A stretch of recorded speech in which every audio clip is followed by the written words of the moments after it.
Hello friends, आप Mukesh Goyal. I hope कि आप बहुत अच्छे हैं। और फ्रेंड्स, आज हम जो बात करेंगे अपनी जो टीचिंग एप्टीट्यूड है, जो एक तरह से कंप्लीट हम शिक्षण अभिवृत्ति का रिवीजन करने वाले हैं। ठीक है।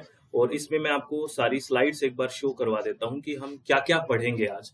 और ये एग्जाम से पहले बहुत ही ज्यादा इंपॉर्टेंट है।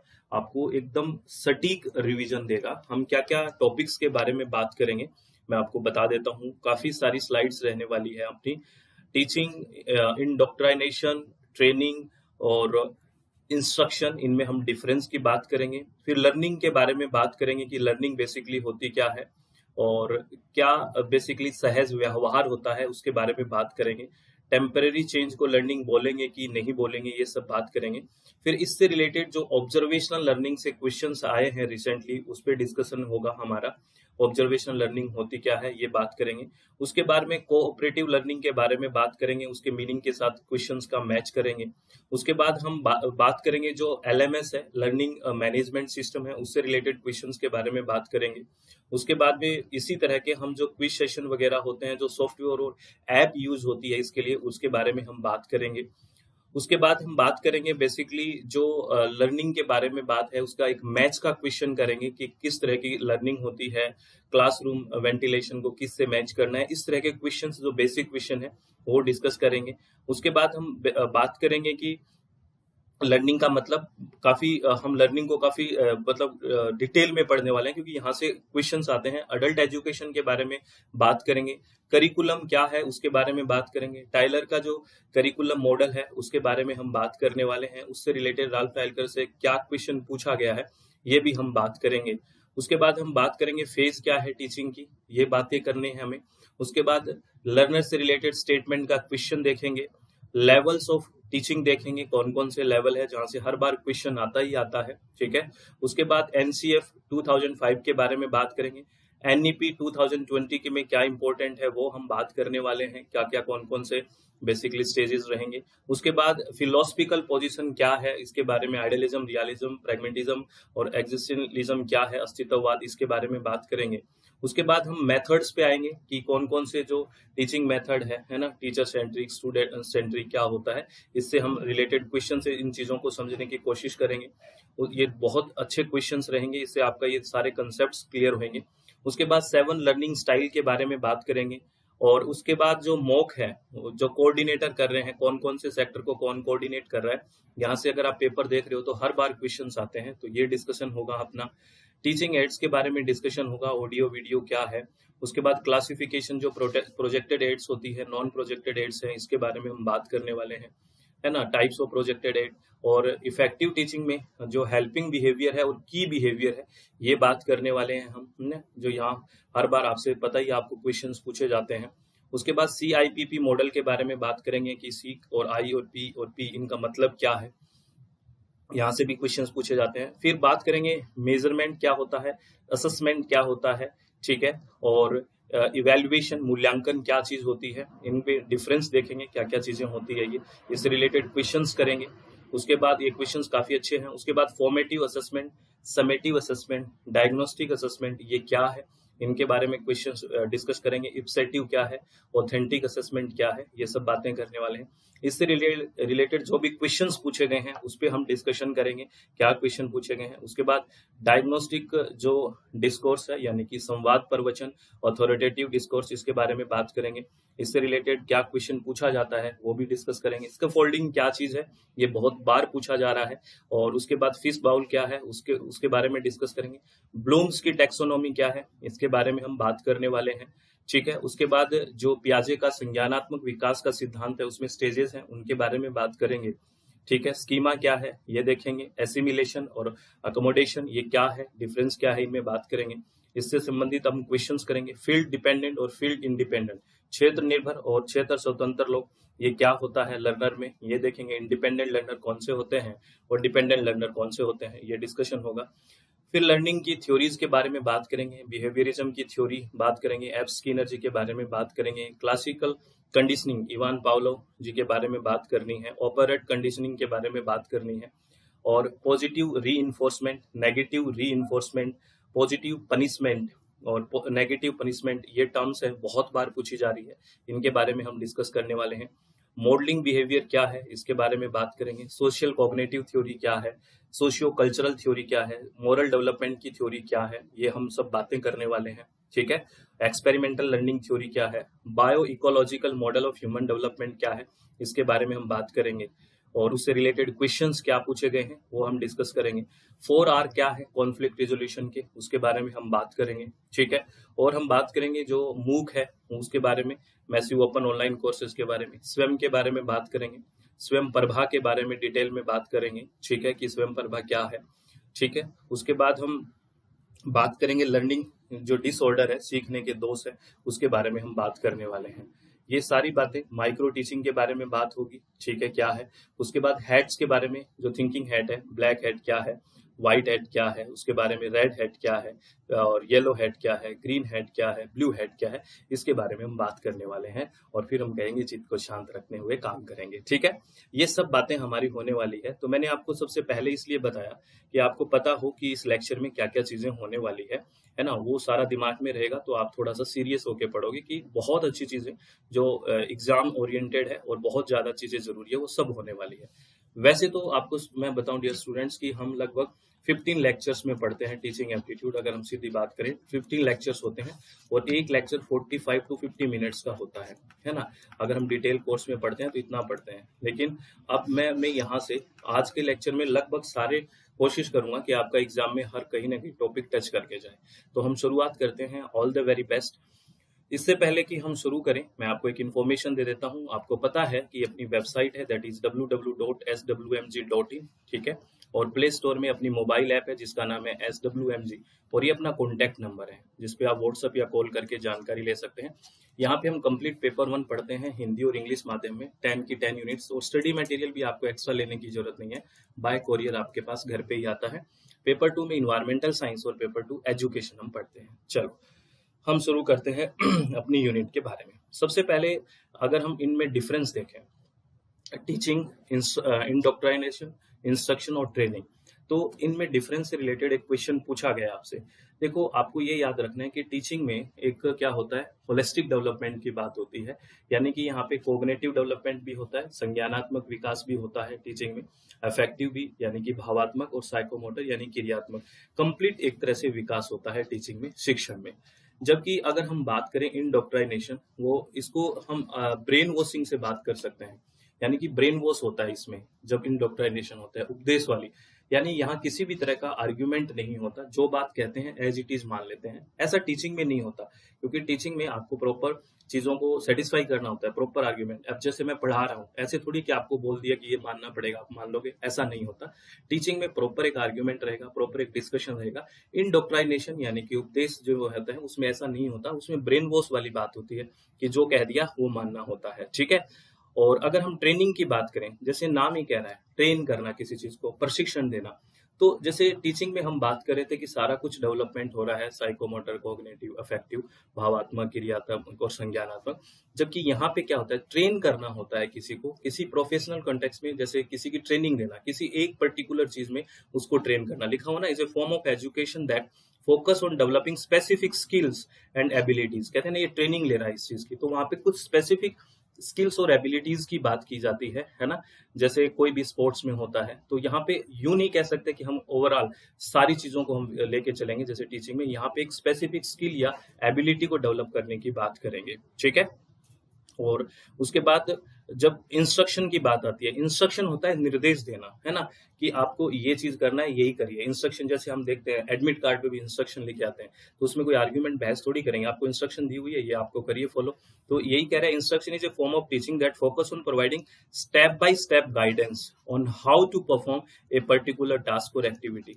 एक तरह से स्टेप बाय स्टेप क्या करता है, पूरा गाइडेंस होता है इंस्ट्रक्शन में। तो हम अगर बात करें इनमें डिफरेंस की, तो डिफरेंस में एक क्वेश्चन आया था कि आप कैसे टीचिंग को इंस्ट्रक्शन और ट्रेनिंग से अलग करोगे। तो वहां क्वेश्चन में ये कह रहा था कि टीचिंग में हमारा क्रिटिकल थिंकिंग का डेवलपमेंट होता है, क्योंकि वहां पे सारी चीजों का विकास होता है, प्रॉपर आर्ग्यूमेंट को जगह होता है, तो वो ऑप्शन टिक आपको करना था। ठीक है, तो ये आप चीजें आप समझे होंगे। उसके बाद हम बात करने वाले हैं लर्निंग के बारे में। तो लर्निंग बेसिकली है क्या, आपको एक कीवर्ड बता देता हूं, कोई भी आपका परमानेंट चेंज होगा ना बिहेवियर में, मॉडिफिकेशन ऑफ बिहेवियर में परमानेंट चेंज होना चाहिए, स्थायी परिवर्तन होना चाहिए, वही एक लर्निंग है। अस्थायी में जो अगर बात होती है तो वो कभी भी लर्निंग में नहीं आएगी, ये आपको कीवर्ड ध्यान रखना है। तो learning generally, learning is defined है process of behaviour modification through experience, exercise and effort, यानी कि सीखना क्या है, अनुभवों, अभ्यास और प्रयासों के माध्यम से व्यवहार संशोधन की प्रक्रिया के रूप में परिभाषित ये किया गया है। ठीक है, अब देखिए ये नोट है जो मैं अभी बोल रहा था कि लर्निंग इज द से relatively permanent change in response potentiality which occur as a function of reinforce practice, यानी कि सीखना प्रतिक्रिया क्षमता में अपेक्षाकृत स्थायी परिवर्तन है जो प्रतिबल अभ्यास के एक कार्य के रूप में होता है। टेम्परेरी चेंज कभी भी मान लेना लर्निंग नहीं होगा, परमानेंट होगा वही लर्निंग होगा, ये ध्यान रखना है। जैसे जो सहज व्यवहार होता है उसको हम लर्निंग नहीं कहेंगे, जो इंस्टेक्चुअल बिहेवियर होता है, क्योंकि उसको लिए सीखने की जरूरत नहीं होती। फॉर एग्जाम्पल जैसे नेस्ट बनाते हैं बर्ड्स, जो घोंसले बनाते हैं ना पक्षी, उनको सिखाना नहीं होता, वो बेसिकली उसका एक सहज व्यवहार होता है, तो उसको हम लर्निंग नहीं कहेंगे। Choose mates and forming into groups, साथी चुनना, समूह बनाना, ये सब जो है ये लर्निंग हम नहीं कहेंगे इसको। तो ये थोड़ी चीजें आपको ध्यान रखनी है। जैसे temporary change in behaviour is not learning, ये ध्यान रखना है। Learning is not acquired by birth, ठीक है, but it is the process of acquiring competence by the using hereditary resource. व्यवहार में जो अस्थायी परिवर्तन है वो सीखना नहीं है। सीखना जन्म से नहीं प्राप्त किया जाता है, बल्कि यह वंशानुगत संसाधनों का उपयोग करके योग्यता प्राप्त करने की एक प्रक्रिया है। ठीक है, सीखना, इससे रिलेटेड बड़े अच्छे क्वेश्चंस आते हैं, प्लीज ध्यान से समझना। उसके बाद जैसे ये क्वेश्चन आया ऑब्जर्वेशनल लर्निंग के बारे में, ठीक है, कि ऑब्जर्वेशनल लर्निंग के बारे में क्या है, सही क्या है, क्या क्या होता है ऑब्जर्वेशनल लर्निंग में। Which of the following are the element of observational learning. तो हम बात करेंगे कि ऑब्जर्वेशनल लर्निंग होता क्या है, क्या क्या एलिमेंट्स होता है। तो इसमें अगर बात करें, इसमें ऑप्शन जो जाएगा बेसिकली एक तो रिटेंशन है, ठीक है, एक अटेंशन है, एक प्रोडक्शन है और एक मोटिवेशन, यानी कि ABDE इसका राइट आंसर है ना। अवलोकनात्मक अधिगम के निम्न में से कौन कौन से तत्व है, एक तो अवधारणा है, एक ध्यान है, एक उत्पादन है और एक प्रेरणा है, ये है। ठीक है, कैसे है, क्या होता है, इसको हम डिस्कस कर लेते हैं। अच्छा क्वेश्चन है ये। The elements of observation learning according to Bandura's social cognitive theory of learning are attention, retention, production and motivation, है ना। अटेंशन क्या है, basically learners ability to pay attention to the model और द बिहेवियर बीइंग डेमोन्स्ट्रेटेड, यानी कि ध्यान का तात्पर्य क्या है कि व्यवहार पर ध्यान देने की क्षमता से है, मतलब कितना अटेंशन है उसके व्यवहार में, ठीक है, ध्यान कितना देता है। Refer to the learners ability to pay attention to the model और the behaviour being demonstrated. Retention refer to the learners ability to remember and retain the information observe, जितना उसने इंफॉर्मेशन को ऑब्जर्व किया। जैसे आपने अब बहुत सारी आप चीजें मैं अब आपको बताऊंगा इस लेक्चर में, तो आप कितनी चीजें याद रख पाओगे, वो आपका रिटेंशन पावर हो गया। ठीक है, एक है production, refer to the learners ability to reproduce the behaviour observe. अब जो चीजें आप ऑब्जर्व कर रहे हो उसका प्रोडक्शन कितना आएगा, आप कितना उसको एप्लीकेशन में लेके आओगे, कितना एग्जाम में जैसे ये सुन के परफॉर्म कर पाओगे। और एक है मोटिवेशन, ये रेफर करता है कि उसका डिजायर कितना है ना सीखने का। रेफर टू लर्नर्स डिजायर और derive the imitate the behaviour observe, ठीक है, यानी कि उसकी प्रेरणा क्या है, मोटिवेशन क्या है ना, कितना इच्छा होती है उसको सीखने की। तो ये चार ऑब्जर्वेशन लर्निंग के बेसिकली एलिमेंट है, अटेंशन, रिटेंशन, प्रोडक्शन और मोटिवेशन, ये आपको ध्यान रखना है। ठीक है, उस क्वेश्चन में हमने बात की थी, इसमें हमने जो अडेप्टेशन है वो हमने काट दिया था, इसलिए इसका राइट आंसर फर्स्ट हो गया था। ठीक है, ये आपको ध्यान रखना है। अब ये क्वेश्चन है, यहाँ पे कुछ कोऑपरेटिव लर्निंग के बारे में बात की गई है और इनका मीनिंग क्या है इसके बारे में बात की गई है। जैसे एक है राउंड रॉबिन ब्रेनस्टॉर्मिंग, एक है numbered heads together, fish bowl के बारे में और पीयर टीचिंग के बारे में। ये सारे के सारे, पहली बात तो आपको ये ध्यान रखना है कि ऑल आर कोऑपरेटिव लर्निंग, ये सारी कोऑपरेटिव लर्निंग है। आपसे इस तरह का क्वेश्चन भी पूछ लेते हैं कि विच आर कोऑपरेटिव लर्निंग, या नीचे लिखे में से कौन सी सहकारी शिक्षण रणनीतियां हैं, ऐसा क्वेश्चन पूछ लेते हैं। तो इसके हम बात करते हैं, तो राउंड रॉबिन जो ब्रेनस्टॉर्मिंग है, इसमें आपको फिश बाउल का पता होगा, अगर आपने हम पढ़ते हैं बहुत डिटेल में, पीयर टीचिंग के बारे में भी पढ़ते हैं। तो राउंड रॉबिन में है डिस्कशन, जो टॉपिक है उसको हमें डिस्कस करेंगे in turn within a small group, है ना। B4 है numbered heads together, assigning role and rotating group representatives. और फिश बाउल क्या है, observing and listening to core group discussion, अगर आपको याद आ रहा है तो। और पीयर टीचिंग क्या है, basically student teaching specific topic to others, दूसरे को पढ़ाना। तो इसका अगर इसके अकॉर्डिंग देखते हैं तो राइट ऑप्शन कौन सा होता है, सेकंड हो जाता है। A का 3, B का 4, C का 1, D का 2, है ना। इसको आराम से पढ़ना है। राउंड रॉबिन ब्रेनस्टॉर्मिंग में क्या आपको करना है, ये यहाँ पे 3 एक छोटे समूह के भीतर बारी बारी से एक विषय पर चर्चा करना, ठीक है। This is called round robin storming, ठीक है। अगर गिने हुए सिर एक साथ का मतलब यानी कि नंबर्ड हेड्स टुगेदर का मतलब है बेसिकली भूमिकाएं सौंपना और समूह प्रतिनिधियों को घुमाना, कि आपको ये असाइनिंग रोल असाइन कर देना। और फिश बाउल के बारे में हम बात करते हैं, अगर आपको याद है तो, कि एक और ग्रुप बना लेते हैं उसमें, और अंदर वाला डिस्कशन करता है, बाहर वाला सुनता है, नोट बनाता है उसका, याद है आपको। Observing and listening to a core group discussion, बीच में एक ग्रुप बन जाता है ना, एक और ग्रुप बन जाता है, ये डिस्कस करता है किसी टॉपिक पे, और बाहर वाले लोग जो होते हैं, जो स्टूडेंट्स बेसिकली होते हैं, वो उनको सुनते हैं और नोट डाउन करते हैं, ऑब्जर्व करते हैं। और पीयर टीचिंग में क्या होता है, जो एक दूसरे को पढ़ाना, आपस में सहकर्मी शिक्षण, तो यानी कि डी का हो गया अपने पास, छात्रों द्वारा दूसरों को एक विशिष्ट विषय पढ़ाना। तो ये कोऑपरेटिव लर्निंग से क्वेश्चंस बहुत पूछे जाते हैं, ये आपको ध्यान रखना है, ठीक है। इसका राइट ऑप्शन कौन सा हो गया, सेकंड हो गया। नेक्स्ट मैं बात करता हूं, ये क्वेश्चन है, a teacher is looking for a LMS learning management system that can integrate with multiple assessment tools and track student progress, which platform is best suitable for this। अब यहाँ से क्वेश्चन आने लगे हैं, बहुत आराम से समझना है। यहाँ से एक शिक्षक एक लर्निंग मैनेजमेंट सिस्टम की तलाश कर रहा है जो कई मूल्यांकन उपकरणों के साथ एकीकृत हो सके और छात्र की प्रगति को ट्रैक कर सके। इसके लिए कौन सा प्लेटफॉर्म उपयुक्त है, ये आजकल ICT बेस्ड सारी चीजें हो गई है, तो प्लेटफॉर्म कौन सा उपयुक्त है, इसमें मूडल है, ठीक है ना। क्या है, मूडल। ये इस तरह के क्वेश्चन अब आने लग गए हैं, आपको याद रखना है। बाकी ये ग्रामरली टर्निटिन के बारे में हम पढ़ते हैं, किसके बारे में है ये ऑप्शंस बताना, अगर आपको कुछ याद आ रहा है। रिसर्च में इसके बारे में पढ़ते हैं। अब ऐसे क्वेश्चंस देखते ही आपको ऑप्शन से याद आना चाहिए कि ये चीजें क्या थी। याद आया है तो मुझे कमेंट बॉक्स में बताना, और जितने लोग आप कमेंट बॉक्स में इंटरेक्ट करोगे, मैं इस तरह के लेक्चर्स लेके आऊंगा, क्योंकि इंटरेक्शन से पता लगता है कि आपके लिए ये चीज बेहतर है कि नहीं। आप कुछ इंटरेक्ट नहीं करें, लाइक शेयर सब्सक्राइब नहीं करता है, तो ऐसा लगता है कि कोई फायदा नहीं है, आपका भी टाइम वेस्ट हो रहा है, मेरा भी हो रहा है। तो मैक्सिमम लोगों तक आप शेयर भी कर सकते हैं।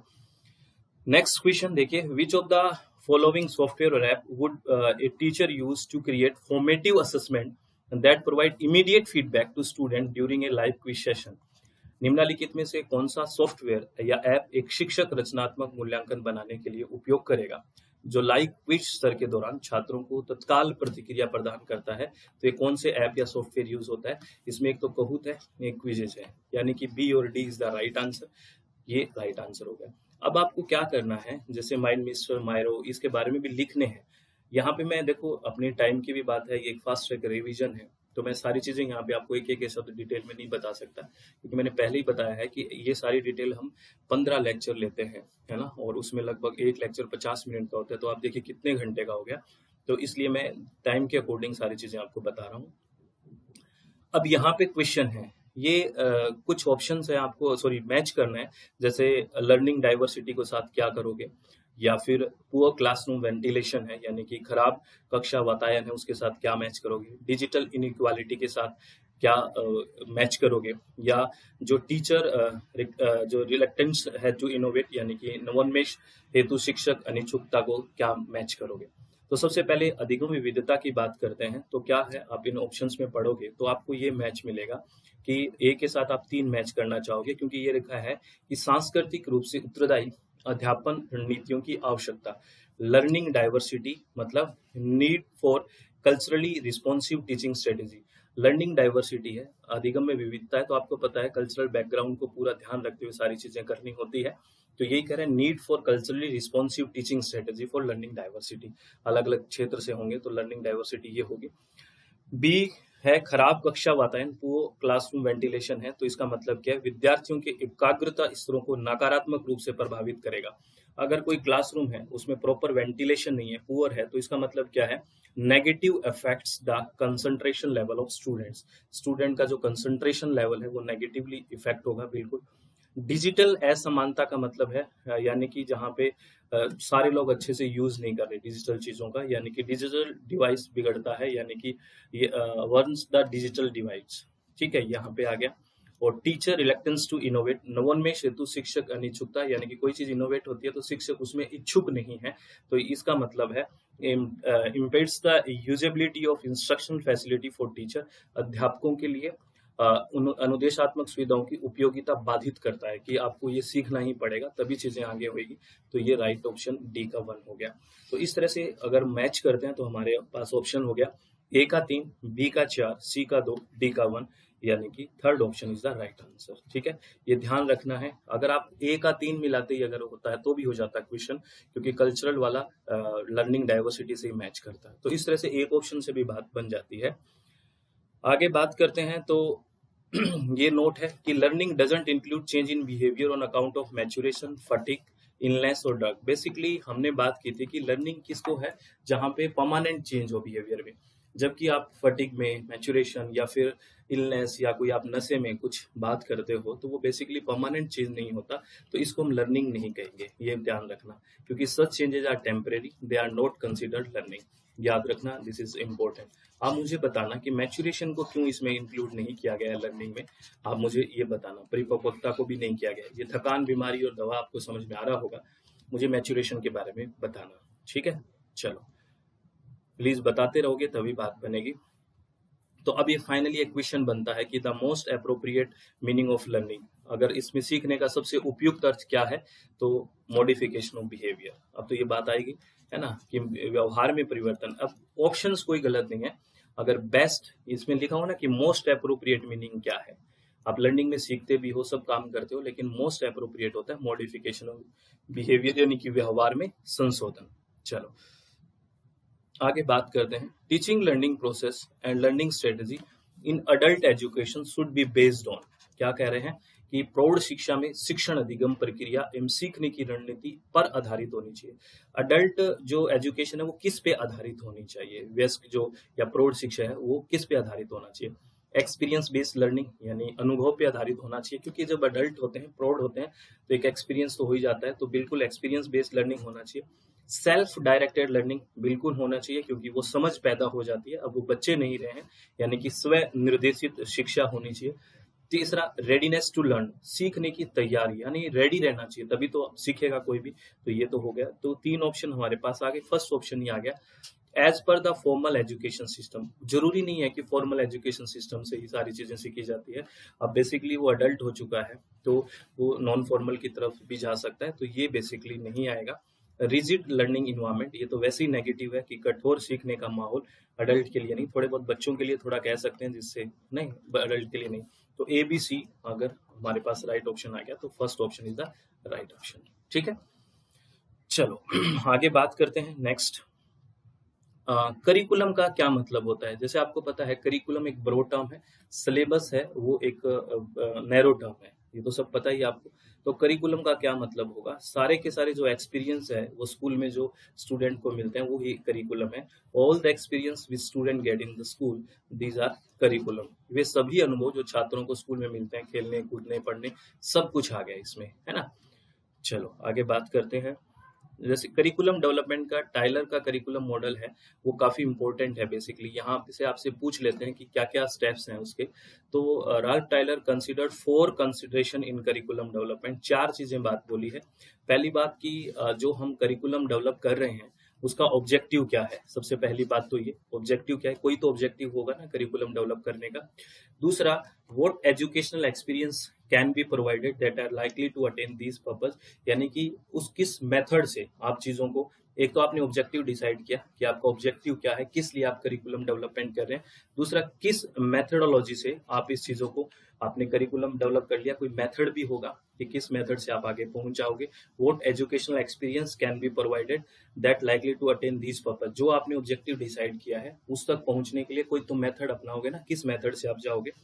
और उसको बेसिकली कैसे ऑर्गेनाइज्ड वे में प्रदर्शित करोगे, इफेक्टिवली ऑर्गेनाइज्ड कैसे करोगे, ये थर्ड पॉइंट हो गया। और फाइनली हम इवेल्युएट करेंगे, मूल्यांकन करेंगे कि जो हमने सोचा था वो हमने अटेंड किया या नहीं किया, या जिस लिए करिकुलम बनाया था वो ऑब्जेक्टिव हमारे पूरे हुए कि नहीं हुए, ये देखेंगे हम। ठीक है, चलो ये टाइलर का है। जैसे ये क्वेश्चन आया था कि what are the 4 basic questions raised by Ralph Tyler for curriculum planning. तो सबसे पहले है what educational goals are to be attend, ये बात ठीक है।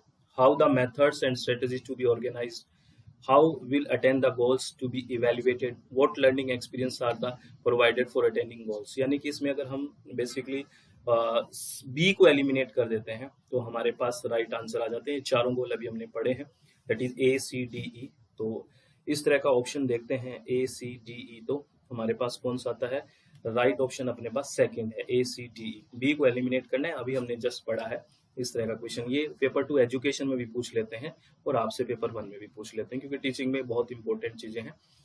अब बात करते हैं फेजेज क्या है टीचिंग के, है ना, कौन कौन से शिक्षण के चरण है। एक होता है प्री एक्टिव फेज, और एक है इंटरमीडिएट फेज, और एक है पोस्ट एक्टिव फेज। जैसे जैसे मैं आपको पढ़ा रहा हूँ, है ना, तो आप भी जैसे टीचर हो या टीचर बनोगे तो क्लास में जाने से पहले आप अपने आप को तैयार करके जाते हो, है ना, कि क्या पढ़ाना है, किस तरह से पढ़ाना है, क्या क्लासरूम का साइज होगा, कितने लोग होंगे। ये आपकी प्री एक्टिव फेज होती है सबसे पहले, है ना, पुरुष क्रिया चरण होता है। उसके बाद आप बेसिकली क्लासरूम में जा रहे हो, जैसे अभी आपको मैं पढ़ा रहा हूँ, जो इंटरेक्शन हो रहा है, जो इन्फॉर्मेशन की शेयरिंग हो रही है, दिस इज इंटरमीडिएट फेज, यानी ये मध्यवर्ती चरण है। और पोस्ट एक्टिव फेज होता है जो सबसे लास्ट में, जहाँ पे इवेल्युएशन होता है, मूल्यांकन होता है कि आपने क्या सीखा या क्या नहीं सीखा। तो ये 3 फेज होती है टीचिंग की, pre active phase, intermediate phase और पोस्ट एक्टिव फेज, ये आपको ध्यान रखनी है। ठीक है, उसके बाद में एक ये क्वेश्चन है, क्वेश्चन काफी बार रिपीट भी हुआ है, डिफरेंट मोड में रिपीट हो जाता है। क्वेश्चन है, a learners cultural background has no impact on his और हर लर्निंग एक्सपीरियंस। कह रहे हैं शिक्षार्थी की सांस्कृतिक पृष्ठभूमि उसके अधिगम अनुभव पर कोई प्रभाव नहीं पड़ता है। क्या आप इस बात से सहमत है क्या? मैं इस बात से सहमत तो नहीं हूँ, ये स्टेटमेंट बिल्कुल गलत है। कह रहा है कि एक लर्नर का जो कल्चरल बैकग्राउंड है उसका कोई इम्पैक्ट नहीं होगा उसके लर्निंग एक्सपीरियंस पे। कल्चरल बैकग्राउंड का तो होगा ही होगा, वो किस कल्चर से आ रहा है, कहाँ रह के आ रहा है, किस तरह के, तो लर्निंग एक्सपीरियंस पे तो बिल्कुल उसका प्रभाव होगा। ये कह रहा है नो इम्पैक्ट, नहीं, ये गलत है। Gender is not a strong predictor of academic achievement. लैंगिकता शैक्षणिक संप्राप्ति का प्रबल निर्धारक नहीं है, ये बात बिल्कुल ठीक है। आप मेल है, फीमेल है या बॉय गर्ल है, इस तरह से कोई ये चीज डिफाइन नहीं करेगी कि आप कितना सीखोगे या नहीं। यहाँ ये ठीक है कि gender is a not a strong predictor of academic achievement, आपके एकेडमिक अचीवमेंट में ये कहीं भी आने वाला नहीं है। तो इसमें पहला स्टेटमेंट है वो गलत है, सेकंड स्टेटमेंट सही है। Statement first is false but statement second is true. ये अच्छा क्वेश्चन है, ध्यान रखना है। ठीक है, चलो आगे बात करते हैं लेवल ऑफ टीचिंग। यहां से हर बार क्वेश्चन आपको पता है पूछा जाता है, ये किसने दिया ये भी मैं बात करूंगा। बेसिकली सबसे बेसिक है मेमोरी लेवल, उसके बाद है अंडरस्टैंडिंग लेवल, और उसके बाद है रिफ्लेक्टिव लेवल। मेमोरी लेवल यानी कि स्मृति स्तर बोलते हैं। अगर इसको हम एक ट्राइंगल में मैं हर बार बताता हूं आपको, एक है मेमोरी लेवल जो सबसे बेसिक लेवल है, नीचे वाला मेमोरी लेवल जिसको स्मृति स्तर बोलते हैं, है ना। यहाँ पे क्या होता है, बेसिकली इस मेमोरी लेवल में आपको चीजों को रोट लर्निंग करवाई जाती है, यानी कि फैक्ट्स को रटवाया जाता है ना, कि ये इसके बाद ये आएगा, इसके बाद ये आएगा। चीजों को रोट लर्निंग करवाई जाती है, फैक्ट्स को बस कि ये इसके बाद ये। यहाँ पे किसी भी तरह का बेसिकली डिस्कशन नहीं है। दिस इज थॉटलेस टीचिंग, है ना, ये थॉटलेस टीचिंग है, विचारहीन शिक्षण है। यहाँ पे चीजों को बता दिया कि ये है। जैसे छोटे बच्चों को हम कह देते हैं क के बाद ख आएगा, 1 के बाद 2 आएगा, इस तरह की चीज बता दी बस, वो आपको वहां कोई डिस्कशन नहीं होता, वो थॉटलेस बिल्कुल चलता है। ये छोटे बच्चों में बेसिकली चलता है ना। उसके बाद आता है, आप जब बड़े हो जाते हो तो एक अंडरस्टैंडिंग लेवल आ जाता है ना, यानी कि एक समझ स्तर है, अवबोध स्तर है। अब अवबोध स्तर में क्या होता है, जो आप फैक्ट्स शुरू में सीखे थे उनके बीच रिलेशनशिप बनाने की बात समझते हो कि ऐसा हो रहा है तो ऐसा क्यों हो रहा है, तो फैक्ट्स के मध्य रिलेशनशिप बन जाता है ना। ये आप चीजों को समझने की कोशिश करते हो। जब आप बड़े हो गए, लेक्चरर के साथ, जैसे शुरू में क्या कहते हैं, मास्टर है, वो आपका मालिक है ना, बच्चों को पढ़ा रहा है, फिर लेक्चरर हो गया, है ना, फिर आपको समझाने की कोशिश करता है, लेक्चर देता है, और फाइनली आपको एक गाइड मिलता है, यानी कि ये रिफ्लेक्टिव मोड आता है, सबसे अपर लेवल का है। यहाँ पे अपर थॉटफुल लेवल है, यानी कि ये चिंतनशील स्तर है। यहाँ पे बेसिकली आपको सिर्फ गाइड किया जाता है ना, प्रॉपरली एक गाइडेंस मिलेगी और आप अपने हिसाब से काम करोगे। यहाँ पे काफी ओपन डिस्कशन रहता है, तो बेसिक से यूं एडवांस तक चलते हैं। जैसे हम बात करते हैं ना, बात कर रहा था मास्टर हो गया शुरू में, फिर लेक्चरर हो गया, फिर गाइड हो गया, ऐसे चलते हैं। तो यहाँ से बड़े इंपॉर्टेंट क्वेश्चन पूछे जाते हैं। ऐसे सीधा सीधा पूछ लेंगे कि रिलेशनशिप के बीच, फैक्ट्स के बीच रिलेशनशिप है तो कौन सा लेवल है, अंडरस्टैंडिंग लेवल है, ओनली फैक्ट्स है, चीजों को सिर्फ रटवाया जा रहा है, सीक्वेंस याद करवाया जाता है तो वह मेमोरी लेवल हो गया। और ओपन डिस्कशन होगा जहाँ पे स्टूडेंट सेंट्रिक अप्रोच होगी कंप्लीट, वो क्या हो गया, रिफ्लेक्टिव या चिंतनशील स्तर। ये आपको लेवल्स याद रखने हैं, ये काफी इंपॉर्टेंट है। उसके बाद में अगर हम ऑटोनोमस लर्निंग की बात भी करेंगे और यहाँ पे ये भी पूछ लेते हैं कि मेमोरी लेवल किसने दिया था, तो मेमोरी लेवल हर्बर्ट जी ने दिया था, अंडरस्टैंडिंग लेवल मॉरिसन ने, और रिफ्लेक्टिव लेवल हंट ने दिया था। ये आपको ध्यान रखना है, मैच करने के लिए ये भी पूछ लेते हैं। और ऑटोनोमस डेवलपमेंट लेवल क्या होता है, ये भी आपसे पूछ लेते हैं। ये भी मॉरिस जी ने दिया था, ऑटोनोमस डेवलपमेंट लेवल, यानी कि अपने आप सीखना, स्वायत्त विकास, है ना। इसमें क्या होता है, it is the first level and student oriented and depend on the learning feeling and judgement, there is no need of any kind of formal teaching. यह पहला स्तर है और छात्र उन्मुख है और शिक्षार्थियों की भावनाओं और निर्णयों पर निर्भर है। अपने आप से सीखता है वो बच्चा, है ना, उसको किसी भी बेसिकली औपचारिक शिक्षा की कोई आवश्यकता नहीं होती है, कुछ चीजें हैं वो अपने आप से सीखता है। तो this is autonomous development level, ये आपको सब याद रखना। और एक पीयर लर्निंग होती है, जो हम पहले भी बात कर रहे थे, सहकर्मी शिक्षण, आपस में मिलकर पढ़ना, is educational practice in which student interact with other student to attain educational goal. एक शैक्षिक अभ्यास है जिसमें छात्र शैक्षिक लक्ष्यों को प्राप्त करने के लिए अन्य छात्रों के साथ बातचीत करते हैं, इंटरेक्ट करते हैं, पीयर लर्निंग, आपस में मिलके पढ़ना, ठीक है, ये ध्यान रखना है। उसके बाद एनसीएफ, आपको ईयर पूछ सकते हैं, फुल फॉर्म पूछ लेते हैं, this is national curriculum framework. अभी कौन सा है, 2005। इससे पहले पब्लिश हुआ था 1975 में, 1988 में, 2000 में, और अब कौन सा चल रहा है, एनसीएफ 2005 करिकुलम डेवलपमेंट के लिए। ये ध्यान रखना है आपको, ईयर भी पूछी जा सकती है। और एनईपी 2020 की कुछ बातें कर लेते हैं जो काफी इंपॉर्टेंट है। यहाँ पे क्या बातें हैं, नेशनल जो education policy 2020, every student will take a fun course during grade 6 to 8 that gives a survey and hand on experience of sampling of important vocational craft such as carpentry, electric work, metal work, gardening, poetry making as a decided by state and local communities as a mapped by local skill needs। अब यहाँ से question क्या पूछा जा सकता है, ये क्या बात है मैं आपको बताता हूँ कि प्रत्येक विद्यार्थी ग्रेड 6 और 8 के दौरान राज्यों और स्थानीय समुदायों द्वारा तय किए गए और स्थानीय कुशल आवश्यकताओं द्वारा मैपिंग के अनुसार एक आनंददायी कोर्स करेगा, जो कि महत्वपूर्ण व्यवसायिक शिल्प जैसे कि बढ़ईगिरी, बिजली का काम, धातु का काम, बागवानी, मिट्टी के बर्तनों के निर्माण आदि का जायजा देगा और उसके हाथों से काम करने का अनुभव प्रदान करेगा। यानी कि स्किल डेवलपमेंट की बात है 6 से 8 के दौरान। ये ग्रेड पूछा जा सकता है कि वोकेशनल एजुकेशन कौन सी ग्रेड में की गई है बात, 6 से 8, ये आपको ध्यान रखना है, क्वेश्चन पूछा जा सकता है। और बात करते हैं और क्या है, practical based curriculum for grade 6 to 8 will be appropriately designed by NCERT while framing the NCFSE यानी कि national curriculum framework for school education 2021। यानी कि ग्रेड 6 से 8 के लिए अभ्यास आधारित पाठ्यक्रम को NCFSE 2020-21 को तैयार करते हुए NCERT द्वारा उचित रूप से डिजाइन किया जाएगा। कक्षा 6 से 8 में पढ़ने के दौरान सभी विद्यार्थियों को एक 10 दिन के लिए बस्ता रहित पीरियड में भाग लेंगे, जब वे स्थानीय व्यावसायिक विशेषज्ञों जैसे बढ़ाई मालिक हुआ, यानी कि आपसे ये भी पूछा जा सकता है कितने दिन, है ना, वो बेसिकली बस्ता रहित जाएंगे 10 दिन के लिए, 10 डेज के लिए, यानी कि 10 डे बैगलेस पीरियड, है ना, बैग नहीं लेके जाना, ये भी अंडरलाइन करके रखना और याद रखना, दिनों की संख्या पूछी जा सकती है, 10 डेज, है ना। उसके बाद आपको एक बात पता ही है कि पहले अपना जो 10+2 का स्ट्रक्चर था उसको रिप्लेस कर दिया है नेशनल एजुकेशन पॉलिसी 2020 में, इसकी जगह 5+3+3+4 आ गया है। और ये कई बार पूछा जाता है, जैसे मैंने कोई आपका क्वेश्चन का एनालिसिस कर रहा था रिसेंटली, जैसे 5+4+4 लिख दिया तो एग्जाम में वहाँ कंफ्यूजन हो जाता है, ये याद रखना 5+3+3+4 है, ये याद रखना प्लीज, रिक्वेस्ट है आप लोगों से। और ये 5 है वो शुरू में 5 साल है, फिर 3 है वो 3 साल है, फिर 3 साल है, फिर 4 साल है, ये ईयर्स की बात हुई है।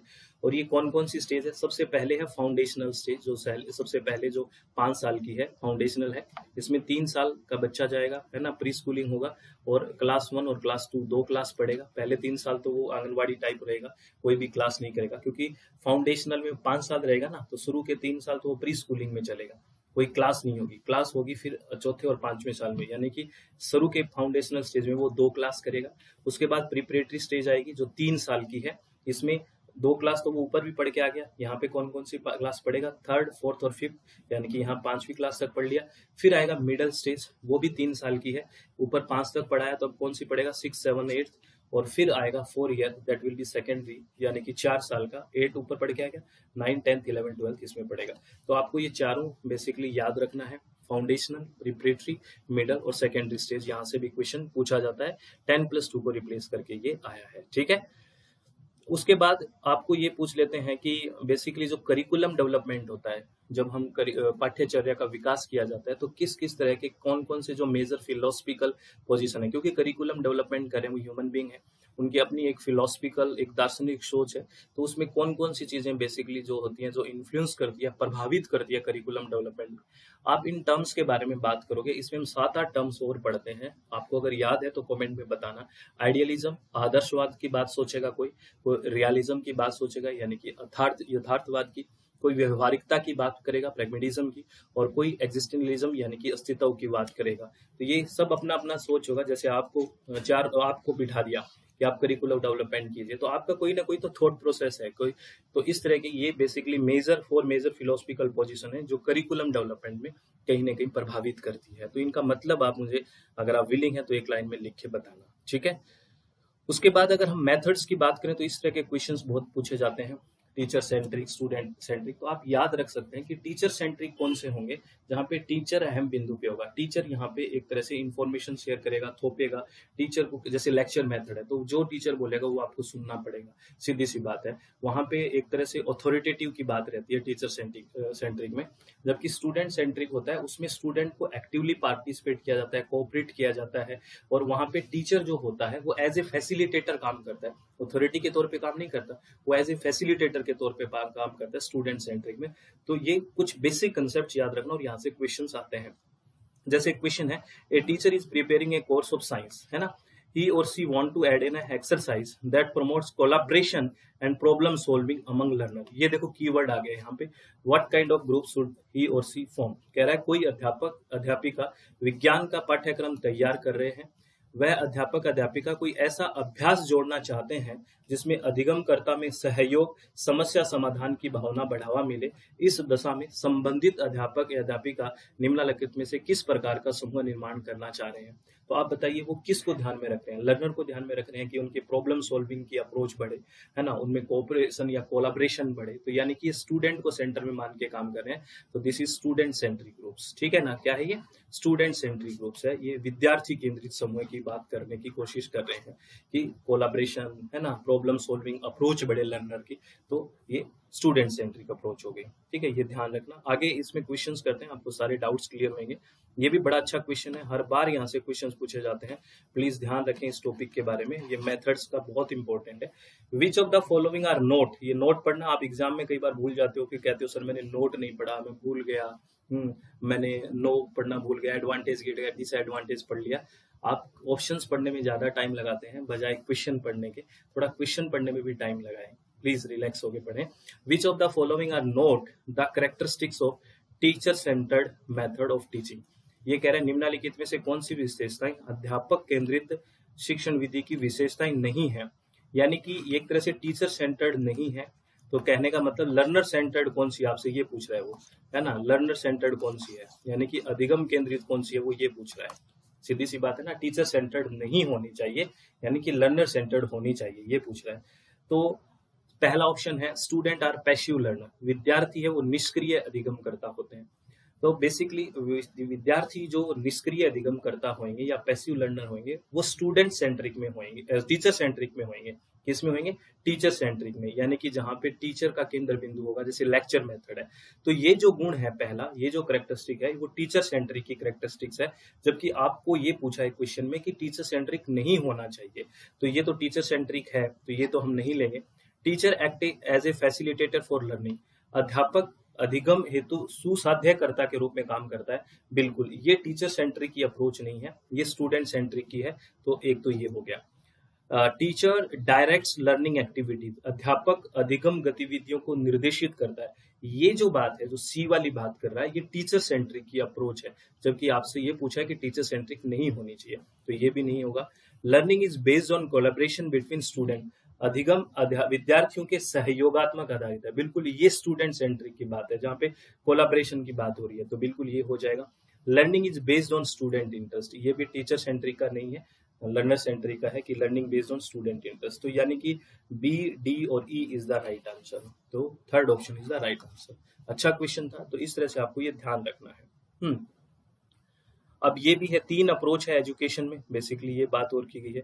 सबसे पहले फिर मिलाना है teacher centred, learner centred, learning centred, ये थोड़ा कंफ्यूजिंग बात हो सकती है। अध्यापक केंद्रित, शिक्षार्थी केंद्रित और अधिगम केंद्रित। तो सबसे पहले टीचर सेंटर्ड की बात करें तो टीचर सेंटर्ड में क्या होता है, चीजों को इम्पोज किया जा रहा है, टीचर कह रहा है यही सीखो, तो इम्पोजिशन आ जाएगा इसमें, यानी कि ए का हमारे पास 2 आ जाएगा, तो ए का 2 हमारे पास 2 ऑप्शन में है, थर्ड और फोर्थ में। चलो लर्नर सेंटर्ड की बात करते हैं, तो लर्नर की सेंटर्ड है शिक्षार्थी, यानी कि यहाँ पे पार्टिसिपेशन है लर्नर का, तभी तो लर्नर सेंटर होएगा ना, वो पार्टिसिपेट कर रहा है, शेयरिंग कर रहा है, तो इसमें आ जाएगा फर्स्ट, है ना, बिल्कुल आ जाएगा। तो यानी कि बी का फर्स्ट आ गया। अब सी है लर्निंग सेंटर्ड, यानी कि जो स्टूडेंट है वो बिल्कुल अपनी लर्निंग पे है, यानी कि सेल्फ कंट्रोल्ड है वो, तो ये आ जाएगा सी का 3। तो हमारे पास आ गया ए का 2 आ गया, बी का 1 आ गया और सी का 3 आ गया। इस तरह से हमारे पास थर्ड ऑप्शन है। यहाँ पे कंफ्यूजन कहाँ पे होगा, लर्नर सेंटर्ड और लर्निंग में सेंटर्ड में, प्लीज ध्यान रखना। शिक्षार्थी केंद्रित का मतलब है साझा और सहभागिता, लर्नर को सेंटर में रखा, और लर्निंग सेंटर्ड का मतलब है अपना सेल्फ कंट्रोल, आत्म नियंत्रित होकर पढ़ना, तो इसलिए ये राइट आंसर आ गया। 7 लर्निंग स्टाइल्स के बारे में बात करते हैं, यहाँ से भी आपसे क्वेश्चन पूछ लेते हैं कि which are the learning style. तो 7 लर्निंग स्टाइल है, सीखने के 7 हम स्टाइल की बात करते हैं। विजुअल, यानी कि चीजों को देख के, है ना। स्पेशल, यानी कि स्थान पे घूम के पिक्चर देखना, हम है ना स्पेशल अंडरस्टैंडिंग करते हैं ना, किसी जगह घूम के देखते हैं। ओरल, यानी कि यूजिंग साउंड एंड म्यूजिक, है ना, करण का यूज करके ओरल बेसिकली सीखना। वर्बल होता है जहाँ पे बेसिकली वर्ड्स का यूज हो, है ना, यूजिंग वर्ड्स, है ना, चाहे वो लिखित में हो चाहे वो स्पीच में हो। लिंग्विस्टिक होगा, भाषा होगी जो वर्बल होगा, चाहे वो बोले या चाहे लिखे हो। और फिजिकल या काइनेस्थेटिक, ये नॉन वर्बल होगा, यहाँ पे बेसिकली बॉडी लैंग्वेज की बात होगी, जैसे हाथों को मैं मूवमेंट कर रहा हूँ, ये भी आपको पता है कम्युनिकेशन में ये बात करते हैं, वो सबसे ज्यादा अहम रोल होता है आपका जो नॉन वर्बल का होता है, ये भी ध्यान रखना। लॉजिकल हम सीखने का मेथड है, जैसे मैथमेटिकल, यूजिंग लॉजिक, रीजनिंग हम यूज करके सीखते हैं। सोशल होता है बेसिकली इंटरपर्सनल, जो लोगों के साथ जैसे ग्रुप डिस्कशन करना पसंद करता है, ग्रुप में पढ़ना पसंद करता है। और एक होता है सॉलिटरी, अपने आप अकेले पढ़ना, जैसे इंट्रापर्सनल, है ना, खुद ही पढ़ना, एलोन, सेल्फ स्टडी की बात करना। तो दीज आर 7 लर्निंग स्टाइल्स, ये आपको ध्यान रखने हैं। आगे बात करते हैं। अब यहाँ पे ये भी काफी इंपॉर्टेंट है और ये लगभग हर बार क्वेश्चन पूछा जाता है, क्या कि कौन कौन से बेसिकली कोऑर्डिनेटर हैं और कौन से सेक्टर को कौन कोऑर्डिनेट करता है। वेरी वेरी इंपॉर्टेंट है, बार बार कह रहा हूँ, हर बार पूछते हैं। जैसे यूजीसी, जैसे मूक चले ना, मूक मतलब massive open online courses, massive का मतलब भी पूछ लिया था, यानी क्या है, लार्ज लेवल, है ना, बड़े लेवल पे। तो ऑनलाइन कोर्सेज है, उसको बहुत सारे ऑनलाइन कोर्सेज चल रहे हैं, तो किसी हर एक को कोई कोऑर्डिनेट तो करेगा ना, तो वो कोऑर्डिनेटर की बात कर रहा है। तो जो non technology post graduate degree programme है, उसको कौन बेसिकली कोऑर्डिनेट कर रहा है, उसको कोऑर्डिनेट कर रहा है यूजीसी, यूनिवर्सिटी ग्रांट कमीशन, ठीक है। उसके बाद जितने जो टेक्निकल इंजीनियरिंग के यूजी और पीजी डिग्री प्रोग्राम्स है, उसको एनपीटीईएल कर रहा है, एनपीटीईएल कोऑर्डिनेट कर रहा है। अब आप मुझे एनपीटीईएल का फुल फॉर्म भी बताओगे प्लीज। और non technology under graduate degree programme है, वो कौन कर रहा है, CEC, consortium for educational communication, ये कर रहा है। याद रखना, ये non technology under graduate degree programme है, ठीक है। और वो जो यूजीसी है वो non technology post graduate degree programme है। उसके बाद डिप्लोमा और सर्टिफिकेट के प्रोग्राम्स है, उसको इग्नू कर रहा है ना। और इग्नू कब एस्टेब्लिश हुई, ऐसा क्वेश्चन आपसे पूछा जाता है तो बताना मुझे। स्कूल एजुकेशन प्रोग्राम है, क्लास 9 से 12 एनसीईआरटी करता है, इसको कोऑर्डिनेट। और आउट ऑफ स्कूल चिल्ड्रन है, जो ओपन की लर्निंग होती है, जो 9 to 10 स्कूल की, उसको NIOS करता है, कोऑर्डिनेट। और मैनेजमेंट के प्रोग्राम्स है, IIM बैंगलोर कर रहा है। और टीचर ट्रेनिंग प्रोग्राम है, वो NITTR है ना, NITT है, ये TTR है चेन्नई, ये इसको कोऑर्डिनेट कर रहा है। इसकी फुल फॉर्म भी आप बता सकते हैं, मैं तो होमवर्क काफी दे रहा हूँ आपको, अगर आप इंटरेस्ट लगोगे तो भी मैं नेक्स्ट लेक्चर्स लेके आऊंगा, क्योंकि थोड़ा रिस्पॉन्सिबिलिटी आपकी भी बनती है, ऐसे नहीं कि देखा टाइम पास हो गया, चलो, हमें इंटरेक्शन करना है अच्छे वाला। अब टीचिंग एड्स की बात करते हैं, यानी कि जो शिक्षण की सहायक सामग्रियां हैं। तो यहाँ से क्या क्वेश्चन आता है वो मैं बात करूंगा। प्रोजेक्टेड एड्स और से क्वेश्चन आता है। तो टीचिंग एड्स वो सारी चीजें होंगी जो टीचर बेसिकली यूज करता है ना, जो उसको कहीं ना कहीं शिक्षण में हेल्प करते हैं, है ना। जैसे ब्लैक बोर्ड का यूज करना, पावर पॉइंट प्रेजेंटेशन में यूज कर रहा हूँ, वेबसाइट रिसोर्स कुछ भी यूज करना जो टीचिंग को एक तरह से हेल्प करता है। जैसे रोल प्ले से भी चीजों को सिखाते हैं, ड्रामा, फिल्म, डॉक्यूमेंट्री से भी। तो ये सब शिक्षण की सहायक सामग्रियां हैं जिससे बच्चा सीखता है, ठीक है। तो ये एड कई तरह की हो सकती है। ऑडियो एड्स भी हो सकती है जो सिर्फ सुनाई देती है, विजुअल जो सिर्फ दिखाई देती है, ऑडियो विजुअल भी हो सकती है जो सुनाई और दिखाई दोनों दे सकता है, जैसे टीवी में हम बात करते हैं। और क्लासिफिकेशन करते हैं एड्स का। यहाँ से क्वेश्चन आता है, हम एड्स का वर्गीकरण करते हैं। एक होता है प्रोजेक्टेड एड्स और एक होता है non projected aids. Projected aids वो होता है, याद रखना, जहाँ पे बेसिकली यूज किया जाता है स्पेसिफिक टाइप ऑफ मशीन का यूज करते हैं, जैसे प्रोजेक्टर वगैरह होते हैं, मशीन का यूज करेंगे, this will be projected aids, क्योंकि वो प्रोजेक्शन लगेगा ना वहां जाके। और नॉन प्रोजेक्टेड एड में किसी भी तरह का वहां पे प्रोजेक्शन नहीं होगा, मशीन का यूज नहीं होगा, तो वो नॉन प्रोजेक्टेड एड्स होगी। और यहाँ से ऐसा क्वेश्चन पूछ लेते हैं कि which one is the projected aid. तो ये सारी प्रोजेक्टेड एड्स है जहाँ मशीन्स का यूज होता है, जैसे पावर पॉइंट प्रेजेंटेशन है, स्लाइड्स है, ओवरहेड प्रोजेक्टर है, फिल्म स्ट्रिप्स है, ओपीक्यू प्रोजेक्टर है, टेलीविजन है, एलसीडी पैनल है, ये सब क्या है, मशीन का यूज होता है। तो दीज आर प्रोजेक्टेड एड्स, ठीक है, ये ध्यान रखना है, ये काफी इंपॉर्टेंट है। अब बात करते हैं, हमने जो इफेक्टिव टीचिंग की बात करते हैं ना, तो कुछ हेल्पिंग बिहेवियर होते हैं, कुछ की बिहेवियर होते हैं, ये काफी इंपॉर्टेंट है। तो ये जो मैं बात कर रहा हूँ इफेक्टिव टीचिंग के की बिहेवियर, ये सीधा पढ़ के बताऊंगा, आपको याद रखना है, आपको सब याद आना चाहिए। की बिहेवियर क्या है?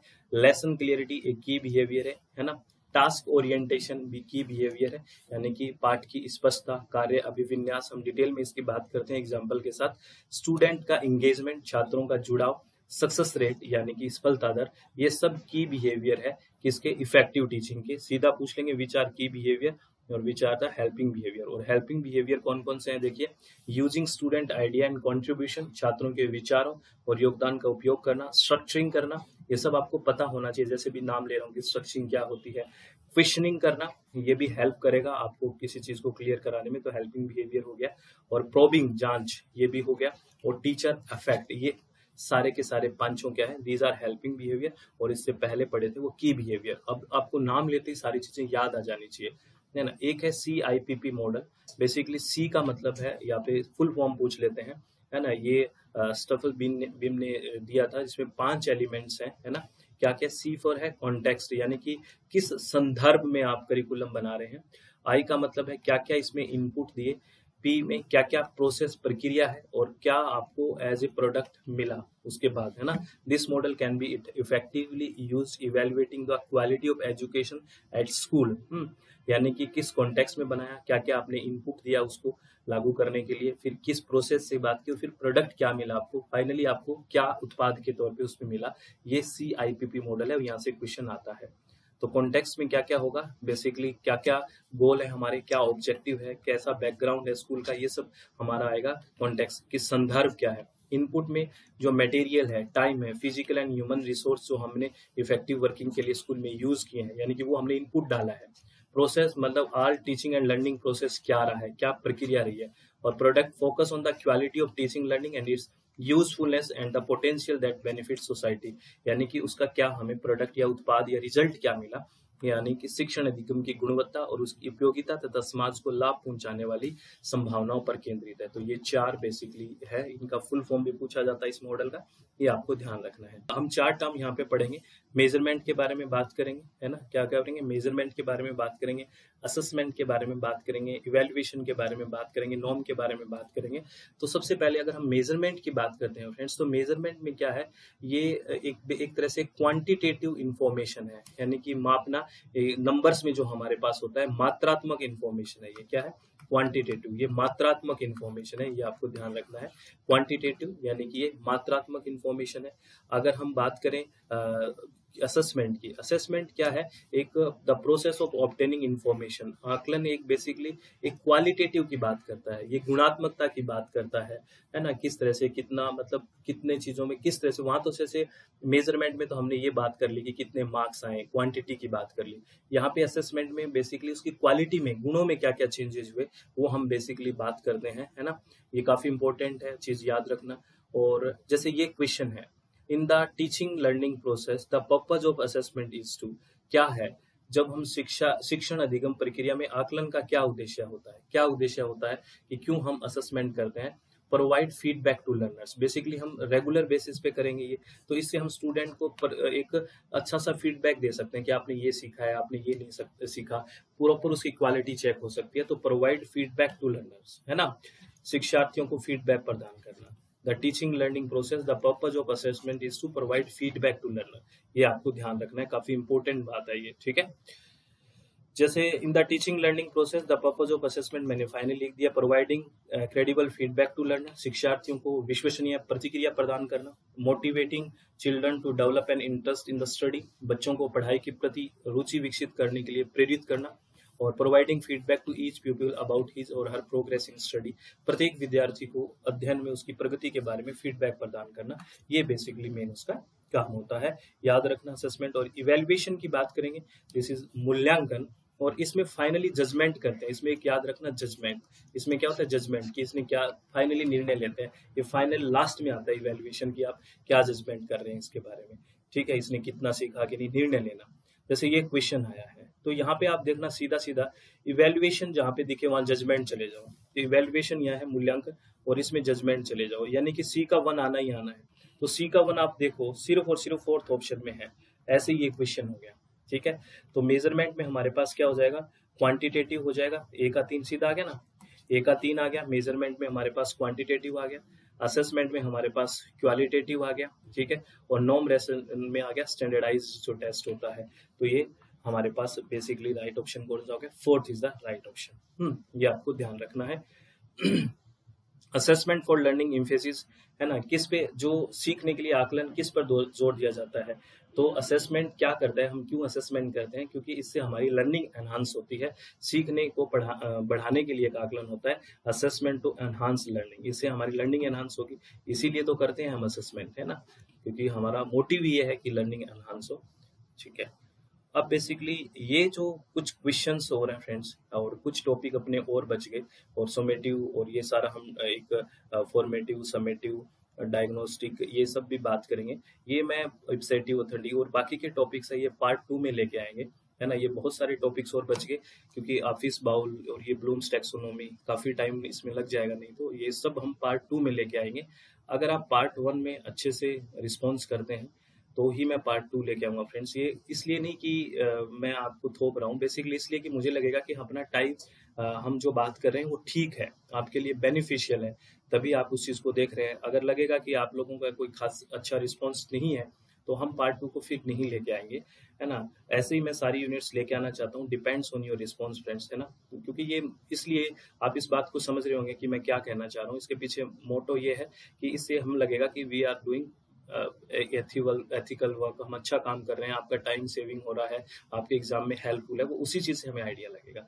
तो प्लीज अपने चित्त को शांत रखें, आप बताना आपको क्लास कैसे लगी, और आप पार्ट 2 चाहते हैं कि नहीं। पार्ट 2 में ये सारी बातें हम करेंगे, ठीक है। तो ये सारी थिंकिंग हेड्स वगैरह, तो ऑल द वेरी बेस्ट, अच्छे से देखना। और मैं आपको एक बार फिर बता देता हूँ कि अपनी वेबसाइट है, दैट इज www.swmg.in, और प्ले स्टोर में अपनी मोबाइल ऐप है, दैट इज SWMG, और ये अपना व्हाट्सएप या कॉल करने का नंबर है, यहाँ पे जानकारी ले सकते हो। हम अपने पेपर 1 पढ़ते हैं 10 की 10 यूनिट्स, और अलग से स्टडी मटेरियल लेने की जरूरत नहीं है आपको, बाय कोरियर घर पे ही बुकलेट्स आएंगी। पेपर 2 हम पढ़ते हैं इन्वायरमेंटल साइंस, और पेपर 2 एजुकेशन, दोनों मीडियम में हम पढ़ाई करते हैं। अपने चित्त को शांत रखें, खुश रहें, और अपने एग्जाम के लिए आपको बहुत बहुत सारी शुभकामनाएं। अपने चित्त को शांत रखते हुए एग्जाम में बैठे, और प्लीज अगेन मैं आप कह रहा हूँ, प्लीज आपको अगर अच्छी लगी क्लास तो मैक्सिमम हम हमें रिप्लाई करें, कमेंट करें, हमें अच्छा लगेगा, फिर ही हम आगे पार्ट 2 की तरफ बढ़ेंगे, ठीक है। बहुत बहुत धन्यवाद, take care, all the very best, thank you, thanks a lot friends.